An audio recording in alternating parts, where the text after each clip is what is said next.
കാപ്പിയ ചായ. അതെ അതെ. ചായ കൂട്ടാൻ വേണ്ടി നമുക്ക് പാലിന്റെ ഒപ്പം 2 ഗ്ലാസ് വെള്ളം ഒഴിക്കണം. മീര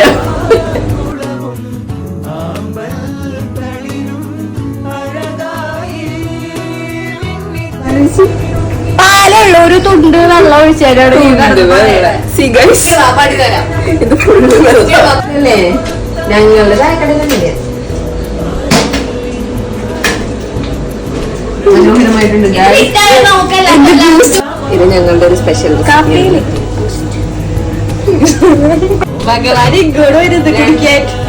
2 ജീരകവും ഇച്ചിരി കുരുമുളക് കൂടി മസാലയായി ഇച്ചിരി മസാല കാപ്പിയാവും. പാല് കാച്ചിലല്ല തുടക്കാൻ ഞാൻ പറ്റില്ല കേട്ടോ. തന്നോട്